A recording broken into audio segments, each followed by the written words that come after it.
You did it. You logged into your banking app, and there it was. The number on the screen seemed to glow a little brighter today. For the first time ever, you saw a balance that didn't just feel like covering next month's bills, but felt like real security. $5,000. A wave of relief so powerful you can physically feel your shoulders drop. This is what safety feels like. A real cushion, a buffer between you and the chaos of the world. For the first time in a long time, you feel like you can finally relax. But what if I told you that feeling of safety is a dangerous illusion? What if I told you that while your money is sitting there safe in the bank, it's in a slow, silent battle it's guaranteed to lose? That every single day you leave it there, it gets weaker, more tired, and less capable. Here's the truth you need to hear today. That $5,000 is not a safety net. It's your first squad of money soldiers. And right now, sitting idle in the barracks, they are not resting. They are under siege, and they are losing. And today, I'm going to give you the battle plan. I'm going to show you how to go from being a civilian warrior to a 5-star general of your own wealth. My name is Jake, and my job here is to cut through the noise. They tell you that finance is complicated, but the truth is, the most powerful strategies are surprisingly simple. My goal is to show you how money really works, so you can take control and get your money right. If you're tired of the confusing advice and want the straight talk on building wealth, make sure to subscribe and hit the like button if this video gives you some clarity. Let's first address why we feel so good seeing cash in the bank. Our brains are wired to fear loss more than we value gain. Cash feels safe. The number doesn't go down unless we spend it. It's predictable, tangible, and comforting. We see that $5,000 and think we've accomplished the mission, but that's a huge psychological blind spot. This thinking isn't just in our heads, it's baked into our culture. For generations, we were told a penny saved is a penny earned. Our parents and grandparents, who may have lived through times when a savings account actually paid a decent interest rate, taught us that the pinnacle of financial responsibility was a healthy bank balance. They weren't wrong in their time, but the rules of the battlefield have changed. In today's economic environment, that old advice is like sending your soldiers into a fight with outdated weapons. It's well-intentioned, but dangerously ineffective. Here's the reframe you need to make right now. That savings account isn't a vault protecting your treasure. It's the army barracks. It's a place for your money soldiers to rest, but it's not where the war is won. And while they're sitting in those barracks, a silent enemy is seeping through the walls. That enemy is inflation. It's like a slow-acting poison that reduces your soldiers' strength, their stamina, their purchasing power day after day. The money is still there, but what it can do for you is shrinking. Think of every price increase you see as a fresh report from the battlefield. And the news isn't good. The grocery bill that's $20 higher for the same items, the gas price that keeps ticking up, these aren't just annoyances. They are evidence of the enemy's advance. Each price hike is a sign that your soldiers, sitting idle in the barracks, can now fight less, buy less, and protect you less than they could last year. Inflation isn't a chart in a textbook. It's an active invasion into your financial life. And the only defense is a strategic offense. This is why you have to change your mindset. You are not a saver. You are a general. A saver's goal is to hoard resources and keep them safe. A general's job is to strategically deploy resources to win a war. Your soldiers are itching for a mission. Leaving them in the barracks to slowly weaken isn't a strategy. It's a surrender. The war is for your financial freedom, and it's time to give your troops their orders. So in this video, I'm going to give you your general's briefing. We're not just talking about money. We're talking about military strategy for your wealth. I'm going to lay out the 5 critical missions for your first squad of money soldiers. This is the campaign that will turn your starting $5,000 into the foundation of a financial empire. All right, General, listen up. Before you can even think about conquering new lands or fighting glorious battles, you must secure your home base. A general who marches his army into enemy territory without a secure fortress to fall back on is not brave. He's reckless. A disorganized army with no defensible position is an army that's already lost. Your first mission, and it is non-negotiable, is to build the fortress. This is your emergency fund. This mission provides the psychological and financial stability for every other mission to succeed. Without it, a single surprise attack, a medical bill, a sudden job loss can wipe out your entire campaign, forcing you to sell your offensive armies, your investments, at the worst possible time. You must assign a portion of your money soldiers to stay behind and construct an impenetrable defense around your life. According to military doctrine and the financial experts, this means having a rapid response team of at least $2,000 for small-scale emergencies, like a car repair or a broken appliance. Once that's established, the main garrison needs to be large enough to withstand a prolonged siege, which means holding 3 to 12 months worth of your living expenses. Think of this fortress as your tactical command center. It doesn't just protect you from external attacks. It protects you from your own worst impulses. When the main battlefield, the stock market, becomes chaotic and fear spreads, it's the strength of your fortress that allows you, the general, to remain calm and stick to the plan. A weak fortress leads to panic and disastrous decisions, like recalling your offensive troops in the middle of a temporary downturn. A strong fortress provides tactical patience, which is often the deciding factor between victory and defeat in the long war for wealth. These soldiers aren't being lazy. Their barracks should be a high-yield savings account, a place where they stay ready and alert, while still generating some small resources for the base. They are the sentries on the wall, and their job is to protect your entire campaign so that you can lead the rest of your army with confidence. With the fortress secure, your intelligence reports a critical problem. There are saboteurs inside your walls, spies working for the enemy, actively draining your resources and weakening your defenses from within. They disguise themselves as monthly comforts or necessities, but their true allegiance is to the enemy, the banks and lenders. Your second mission is to eliminate the saboteurs. These saboteurs are your high-interest debts. I'm talking about credit cards, personal loans, anything with a sky-high interest rate.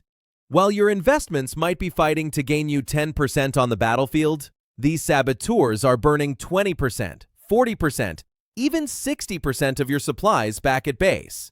It makes no strategic sense to expand your territory while your home base is on fire. So, you must dispatch a special forces unit of your money soldiers to hunt down and destroy these debts.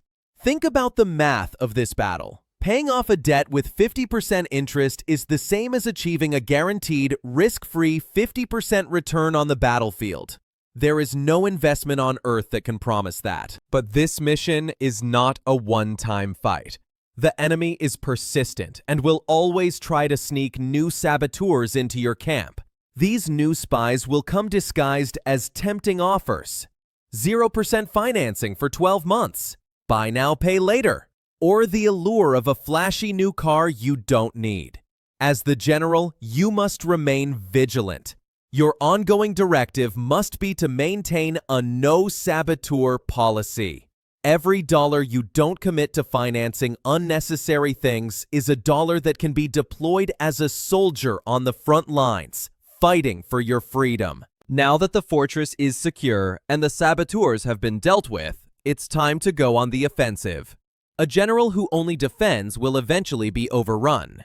The path to victory is through expansion, capturing new lands that will produce resources for your empire. This is often the scariest mission for a new general, as it means sending your troops beyond the safety of the fortress walls. Mission number 3 is to conquer new territory. This is the investing phase. You will now deploy the bulk of your remaining money soldiers to capture assets like stocks, real estate funds, REITs, and ETFs. When you're just starting, a simple, diversified strategy is your best plan of attack. Instead of trying to pick one single champion warrior, a single stock, which is incredibly risky, you can recruit an entire battalion of the best warriors by investing in a broad market ETF. For a beginner, a diversified portfolio could be a mix of solid company stocks, real estate funds that pay monthly returns, and ETFs that track major indexes. A brilliant strategy is useless without effective logistics. A smart general ensures that the movement of troops to the front line is constant and reliable. In financial terms, this means automation. You must set up automatic supply lines from your paycheck directly to the battlefield. By setting up automatic transfers to your brokerage account every month, you ensure your offensive campaign continues relentlessly, without requiring a new, emotionally draining order from you each time. This discipline removes hesitation and turns your campaign into a relentless, unstoppable force. This automated deployment of soldiers marks a fundamental shift in your identity. You are no longer just a saver, hoarding rations for the winter. You are becoming an owner, a stakeholder in the very economy you operate in. Every share you buy, no matter how small, is a deed to a tiny piece of a real business. When you walk past a store or see a truck on the highway, you'll start to realize, I own a piece of that. This mindset shift from consumer to owner is profound. It's the difference between being a subject in the empire and being the one who builds it. These captured territories do two amazing things. They send back a steady stream of resources in the form of dividends, like a tax from your conquered lands. And they recruit new soldiers for your army through capital gains. The value of the territory itself increases. This is how your small squad of 5,000 begins its transformation into a vast, self-sustaining army that grows even while you sleep. A wise general knows that the initial army is just the start. To win a long and difficult war, you need a steady stream of reinforcements. Relying only on your starting squad will lead to a slow, grinding campaign that could take a lifetime. Your mission is to achieve victory much faster than that.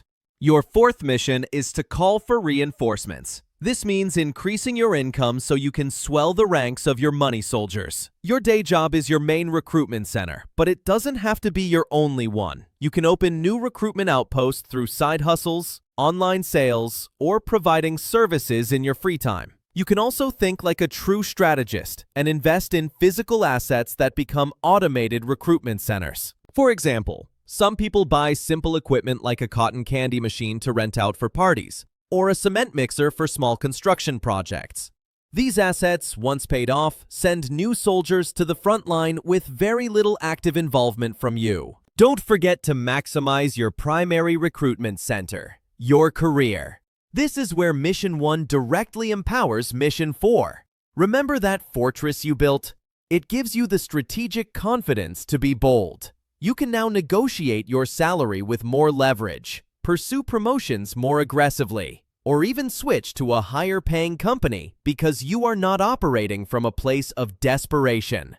A successful negotiation for a raise is like securing a permanent upgrade to your recruitment facilities, ensuring a larger battalion of new soldiers arrives every single month. This is how you accelerate your campaign, turning what could be a 30-year war into a 15-year victory.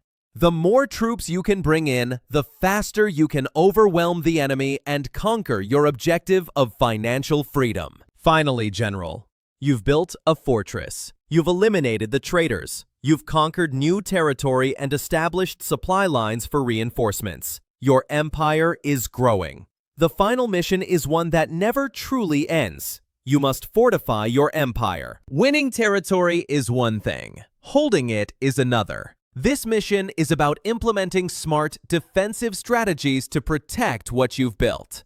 The financial world is full of enemies who want to take your land. There are the charlatans promising miraculous returns of 10% a month. These are spies trying to trick you into a catastrophic ambush. You must have the discipline to ignore them. But perhaps the most dangerous enemy is an internal one: boredom.